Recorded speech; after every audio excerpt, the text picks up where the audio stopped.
which immediately leads to the next layer of emotional processing, the desperate wishes. The speaker transitions almost instantly from self-criticism to a passive defense. Now I wish I could forget you. And that desire to forget is a profound indicator of how painful the memory is. It's not about growth or change. It's a plea for oblivion. Right. If they could just erase the source memory, they wouldn't have to carry the regret or the pain or that realization that they don't learn. It's the ultimate psychological retreat. But the text is interesting because the speaker expresses another slightly different wish, which gets repeated a lot. I wish I could know, or I wish I could have known. Yes. And that's fundamentally different from wishing to forget. Forgetting is passive. Wishing to know is active. It really is. It is the difference between wanting to burn the ledger and wanting to find the single hidden entry that proved the whole thing was a fraud from the start. So wishing to know is that painful desire for foresight. Exactly. The speaker is hunting through the wreckage of the past for a sign, an answer, a warning signal, some piece of evidence they missed that would have justified taking a different path. And if we connect this back to the self-criticism, we see the real heartbreak. They feel they failed the test, you don't learn, and now they desperately wish they had the answer key beforehand. I wish I could have known. It's the excruciating burden of hindsight. They believe that if they just had that one missing piece of knowledge, they would have been smart enough or disciplined enough to walk away and avoid being torn apart. And the irony is, even if they had known, they might not have acted differently, not with that optimism bias we talked about. But the pain of thinking, I missed the sign, is much easier to bear than thinking, I saw the sign and I chose to ignore it. So they focus on the lack of knowledge, not the failure of execution. That's a great way to put it. So this cycle high investment, total destruction, self-blame, a wish for foresight, it has to lead somewhere. It can't just keep going infinitely. Right. So what is the emotional response to realizing you're trapped in a painful loop you can't seem to break? And that brings us to the aftermath. The emotional withdrawal and the apology. The consequence of being absolutely torn apart and carrying that burden of repetitive failure is an immediate and total emotional shutdown. The central, repeated line in the text shifts to this defensive posture. I'm sorry that I'm so cold now. The speaker is observing their own transformation. They realize they've become emotionally unavailable, guarded, distant. But the key is that apology. I'm sorry I couldn't help it. Yes. They frame this coldness not as a choice, but as an inevitable, involuntary necessity. It's like saying, I know I've built a steel vault around myself, but it's the only way to survive the blast. And that's what makes the coldness functional.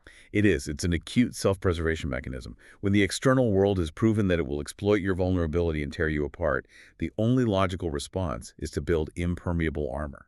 They feel they were emotionally forced into this state. The I couldn't help it part really emphasizes that this isn't a personality shift they chose for fun. Not at all. It's a psychological reflex designed to prevent the pattern of pain from ever repeating itself. But the fact that they're apologizing for this necessary coldness is fascinating. Who is that apology really for? If it's for survival, why feel sorry about it? That's where you see the true cost of the armor.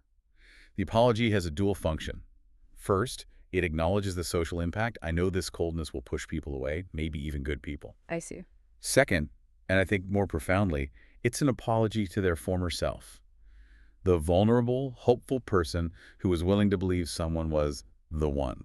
So they're mourning the loss of their own authentic, trusting self. Yes, the coldness, while protective, is a profound personal loss. So the repetition of I'm sorry that I'm so cold now isn't just about emphasizing the depth of the defense, it's underscoring the constant internal conflict. I must be cold, but I hate that I have to be this way. Exactly. That emotional isolation becomes the new pattern, and it replaces the old pattern of romantic failure. The intense pain demands intense defense. The coldness becomes the new default identity, and the apology is that lingering shadow of regret over what they had to sacrifice to achieve safety. They've traded the risk of being hurt by others for the certainty of being emotionally isolated by their own defenses. A terrible trade, but one that feels necessary in the moment. That brings this incredibly tight deep dive full circle. We started with the absolute vulnerability of thinking you were the one, moved quickly through the pain of shattered expectations, then that crushing self-blame that you don't learn. which then triggered the desperate wish for foresight. And all of that collapses into this final self-imposed state of emotional isolation where they're apologizing for the very shield they needed to survive. It maps the swift progression from seeking ultimate connection to enforcing ultimate distance. The speaker's initial willingness to trust was so severely punished that the only viable path forward, in their mind, was complete emotional isolation. The whole text is a powerful study in how acute pain can force this catastrophic self-restructuring. It really is. And analyzing these structures is so valuable because it highlights patterns many of us fall into.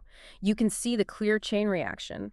Shattered belief leads to self-indictment, which then triggers the desperate construction of armor. And understanding that chain is the first step toward breaking the cycle. Which leaves us with a provocative thought, something for you to mull over as you encounter emotional narratives like this one. We know the speaker is sorry that I'm so cold now.